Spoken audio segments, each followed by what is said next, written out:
Hello friends, हम लोग chapter set class 11 R S. Agarwal की बुक देख रहे थे, जिसमें हमने एक्सरसाइज 1A कंप्लीट कर ली थी।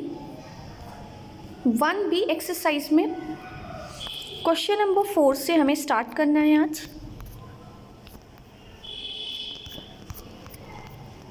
तो आप लोग रेडी हैं इसके लिए? देखिए, अगर आपको अपने आर.एस. अग्रवाल की बुक से कुछ रिवीजन करना है और रिवीजन करने में आपको क्लियर नहीं हो रहा है टॉपिक, तो आप इस वीडियो को वॉच कर सकते हैं और इस वीडियो के थ्रू क्लियरली अपनी चीज़ों को समझ सकते हैं। ठीक है, चलिए स्टार्ट करेंगे। देखिए, जितनी स्पीड में आप सेल्फ स्टडी करते हैं उतनी ही स्पीड है मेरी यहाँ पे एक्सप्लेनेशन की। ठीक है, आपको एक्सप्लेन करने की उतनी ही स्पीड मैंने रखी है। फिर question number 4, which of the following are pair of equivalent set. मतलब आपको एक सेट दिया है ए और एक सेट दिया है बी। इन दोनों ही सेट को आपको देखना है कि जो है ये इक्विवेलेंट पेयर है कि नहीं। तो इक्विवेलेंट सेट्स क्या होते हैं समझिएगा। What do you mean by equivalent set? See the solution. Equivalent set can have different or same elements but have the same amount of element. Equivalent set आपके वो होते हैं जिसमें क्या हो, सेम नंबर ऑफ एलिमेंट्स हो सकता है कि वो एलिमेंट्स डिफरेंट हो या सेम हो, या सेम होंगे तब भी इक्विवेलेंट हो सकते हैं, डिफरेंट होंगे तब भी इक्विवेलेंट हो सकते हैं। लेकिन सबसे ज़्यादा क्या होना चाहिए कि सेम अमाउंट ऑफ एलिमेंट होने चाहिए। क्या होने चाहिए? Same amount of element. अगर सेम अमाउंट ऑफ एलिमेंट है तो हम कहेंगे they are equivalent. So we have here in set A there are 3 elements, -1, -2 and 0, and in B there are 3 elements. So A and B are equivalent set because both have 3 elements in their set. क्योंकि दोनों ही set में क्या है, 3 elements है, इसलिए हम क्या कहेंगे, इसे इक्विवेलेंट सेट कहेंगे। चलिए नेक्स्ट क्वेश्चन देखेंगे। अब तो आपको देखिए क्वेश्चन देखते ही आप बता देंगे दे आर इक्विवेलेंट और नॉट। जैसे दिस क्वेश्चन देखिए, सेट कह रहा है क्या कि C is equal to X such that X natural number है। देखिए N मीन्स नेचुरल नंबर और X की वैल्यू क्या है, 3 से छोटी है। तो आप बताइए C में कौन कौन से एलिमेंट्स हो जाएंगे। 1 नेचुरल नंबर, अगर हम कहें तो नेचुरल नंबर 1 से स्टार्ट होता है। 2 लेकिन 3 नहीं आएगा क्योंकि 3 से छोटी वैल्यू है ना, तो 1 और 2 क्या हो जाएंगे, 3 से छोटे and natural numbers. D question में कह रहा है कि x is a whole number. x क्या है, वोल नंबर है। ठीक है, एंड लेस देन 3 और लेस देन 3 है, तो एक आएगा 0, एक आएगा 1 एंड देन 2। 3 नहीं होगा क्योंकि 3 से लेस है। फिर हम ब्रैकेट क्लोज कर देंगे। अब देखिए, क्या number of elements in C and D is equal? No ना, यहाँ पे 2 एलिमेंट्स हैं, यहाँ पे 3 एलिमेंट्स हैं। हमें इक्विवेलेंट सेट के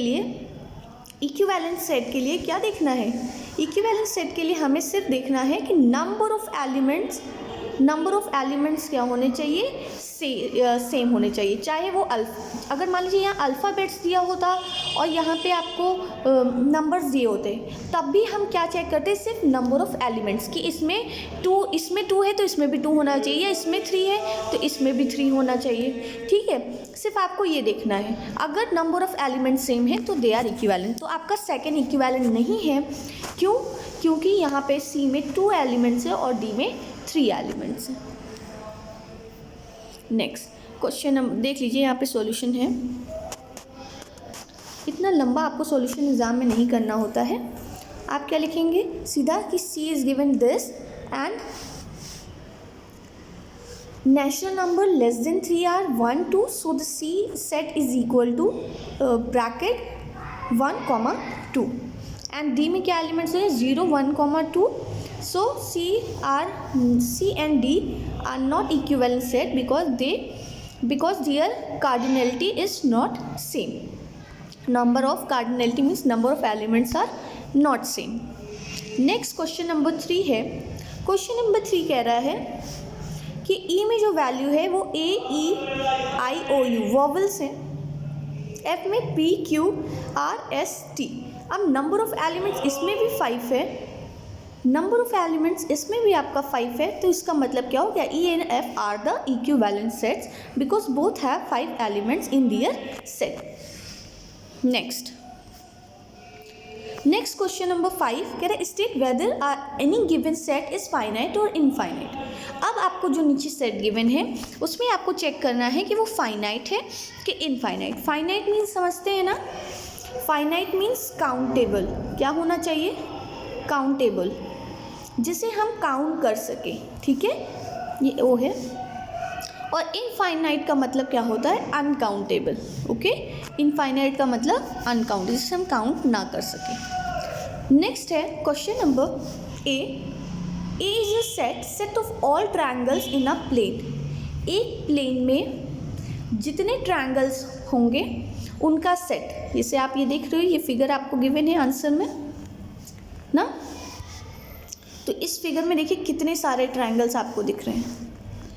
the set of all triangles in a plane is infinite set because in a plane there is an infinite number of triangles. बिल्कुल, आप देखो, आपने कहा कि इस प्लेन में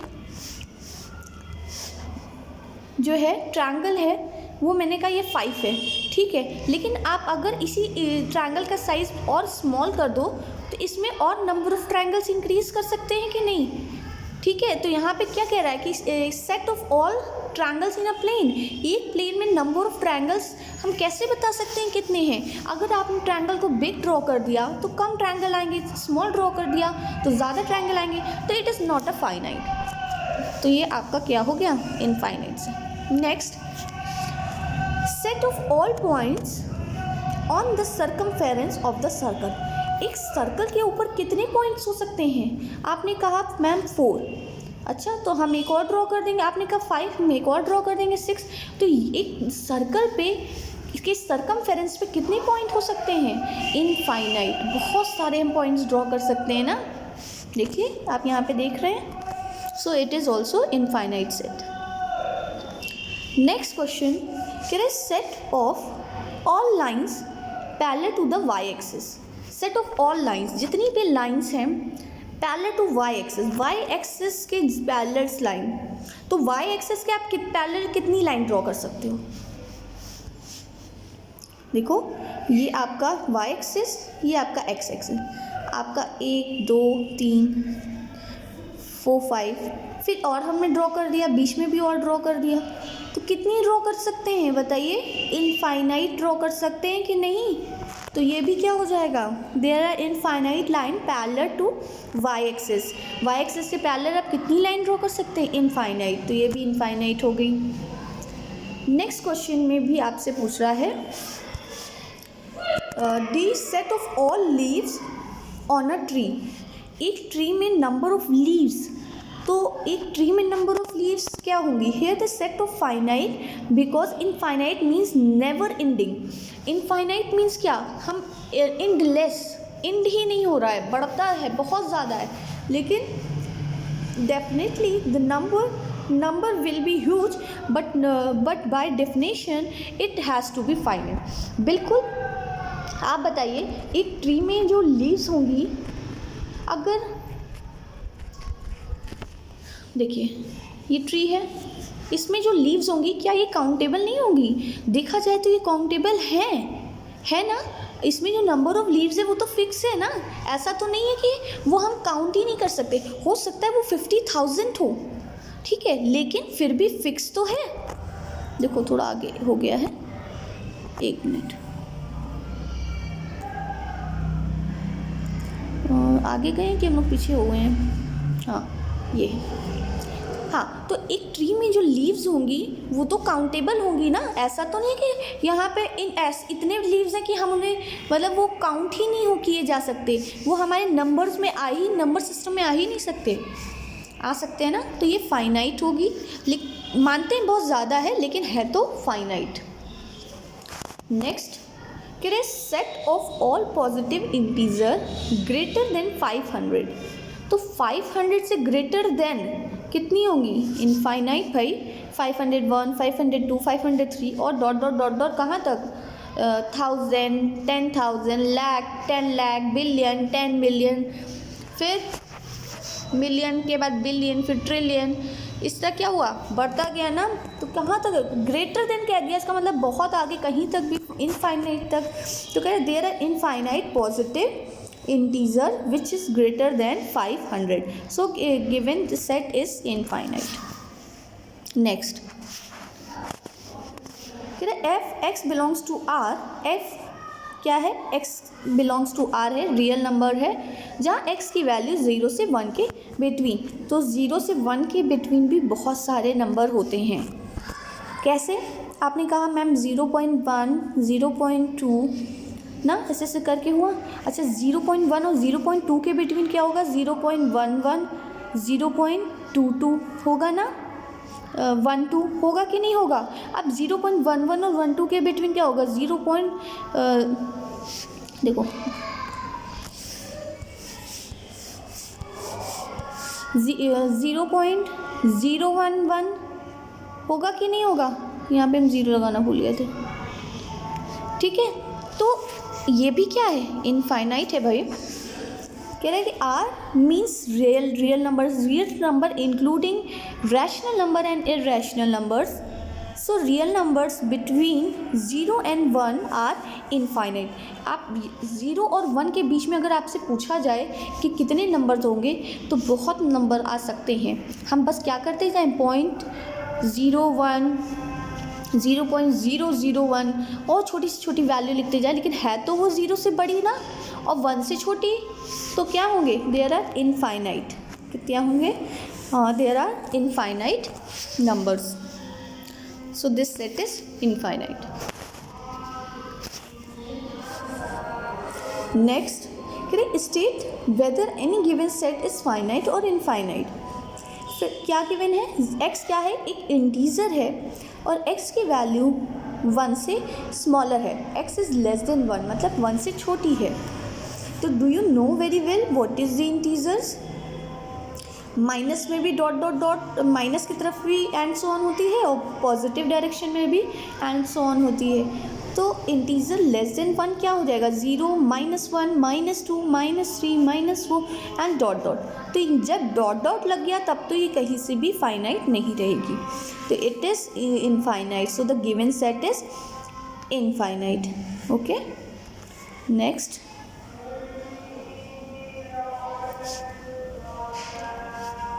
क्वेश्चन नंबर 5 फिर से यही पूछ रहा है कि it is a finite set और अ इनफाइनाइट सेट। तो x belongs to z, x क्या है? एक इंटीजर है और जिसकी वैल्यू -15 से 15 के बिटवीन है। तो -15 से 15 के बिटवीन यानी एक फिक्स वैल्यू कह दी ना। अब -15 से 15 के बिटवीन क्या आएगा आपका? जैसे मान लो यहाँ -15 है और यहाँ 15 है, तो इसके बिटवीन क्या आएगा? -14, -13, -12, -11, फिर -10, फिर -9, -8 डॉट डॉट करके कहाँ तक जाएंगे? 0, और फिर 0 से 1, 2, 3, 4 से 14 तक। तो ये क्या हो गया? फाइनाइट हो गया। क्या हो गया? फाइनाइट। नेक्स्ट कह रहे x belongs to n, n means natural number, x is a prime number. x क्या है? प्राइम नंबर है। तो नेचुरल नंबर्स में कितने प्राइम नंबर होते हैं? ये भी हमारा अनकाउंटेबल है। The given set in the set of all prime numbers since the set of prime numbers is infinite hints the given set is infinite. Natural number में अगर हम कहें कि कितने प्राइम नंबर्स होते हैं तो इनफाइनाइट, क्योंकि नेचुरल नंबर खुद इनफाइनाइट है। नेक्स्ट ये क्वेश्चन रिपीट हो गया है क्या? सेम है। चलिए नेक्स्ट क्वेश्चन नंबर के देखेंगे। कह रहे L set of all circle passing through the origin O 0, 0। तो ओरिजिन पे क्या होता है? एक्स और वाई दोनों की वैल्यू क्या होती है? 0 होती है। अच्छा, अगर हम ओरिजिन से कहें कितने सर्कल पास हो सकते हैं, तो ये हो गया आपका ओरिजिन, ये आपका एक्स एक्सिस, ये वाई एक्सिस। ठीक है, तो ओरिजिन से हम कितने सर्कल ड्रॉ कर सकते हैं? 1 ड्रॉ कर दिया, 2 ड्रॉ कर दिया, 3 ड्रॉ कर दिया, फिर ऐसे ड्रॉ कर दिया तो 4 हो गया, फिर ऐसे ड्रॉ कर दिया तो 5 हो, फिर ऐसे ड्रॉ कर दिया तो 6 हो गया, फिर ऐसे ड्रॉ कर दिया तो 7 हो गया, फिर ऐसे 8 हो गया, फिर 9 हो गया। देखिए कितने हैं, बनते जा रहे हैं, तो इसका मतलब कितने होंगे, समझ गए होंगे आप लोग ना, इनफाइनाइट। अगर एक पॉइंट से कितने सर्कल ड्रॉ हो सकते हैं तो आप क्या बोलेंगे, infinite. Next question number 6, can I rewrite the following statement using the set notation. आपको इसको री राइट करना है इन सेट नोटेशन फॉर्म में। आपको सेट नोटेशन फॉर्म सीखा है ना आपने, कैसे ड्रॉ करते हैं हम सेट, क्या करते हैं, जो भी सेट का नेम गिवन होगा उसको लिखेंगे, इक्वल का साइन लगाएंगे, मिडिल ब्रैकेट ड्रॉ करेंगे, क्या करेंगे, मिडिल ब्रैकेट ड्रॉ करेंगे और उसके अंदर कॉमा कॉमा करके एलिमेंट्स लिख देंगे और फिर ब्रैकेट को क्लोज कर देंगे। यही होता है सेट नोटेशन। चलिए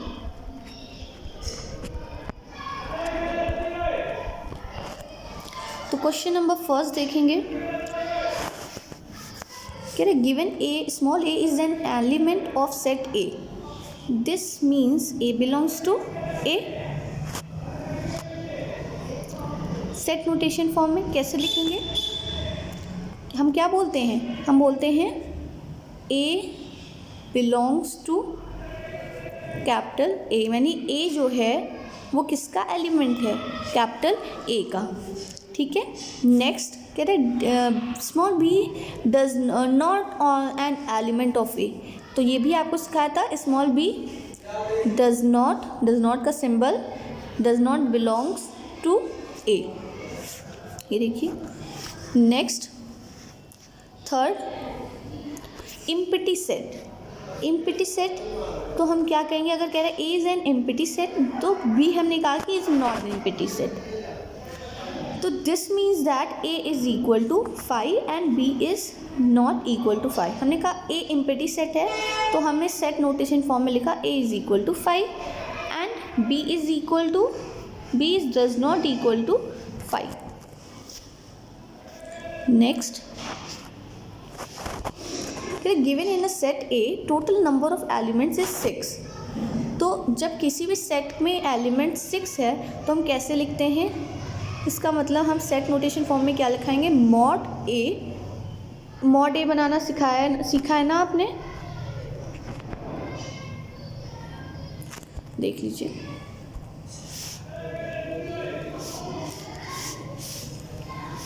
ये देखिए ऐसे मॉड बनाते हैं, इसके अंदर हम सेट लिखते हैं और ये कितने एलिमेंट्स है ये बताता है कि number of elements in set A is equal to 6, ठीक है। Next given 0 is a whole number but not a natural number, तो आप इसे सेट नोटेशन फॉर्म में कैसे दिखाएंगे, 0 belongs to W, 0 is a whole number हो गया ना, एंड और क्या कह रहा है कि 0 does not belongs to natural number, 0 does not belongs to natural number, 0 कह रहा है ना 0 इज़ अ होल नंबर, 0 एक होल नंबर है, सेट नोटेशन फॉर्म में लिखा, फिर and not a natural number, तो इसे भी सेट नोटेशन फॉर्म में लिख दिया, ठीक है। नेक्स्ट अब हम एक्सरसाइज सी में आ गए हैं, exercise 1C। State in each case weather A is a subset of, ये सबसेट का सिंबल है, किसका सिंबल है, सबसेट ऑफ B, इसका मतलब होता है A is contain in B, क्या मतलब होता है इस सिंबल का कि A किस में है, A के सारी एलिमेंट्स किस में हैं, B में हैं। देखिए और एक एग्जांपल से हम आपको समझा देते हैं, इस नोटेशन को समझना बहुत ज़रूरी है कि आगे इसके क्वेश्चन आपको मिलेंगे। कह रहे A is contain in B, A is a subset of B read करते हैं और इसका मतलब होता है A is not a subset of B। पहला वाला सेंटेंस ये कहता है कि A के सारे एलिमेंट्स किस में हैं, B में हैं, ठीक है, और दूसरा वाला सेंटेंस कहता है कि A में कोई ऐसा एलिमेंट भी है जो B में नहीं है, ठीक है। चलिए क्वेश्चन देखेंगे।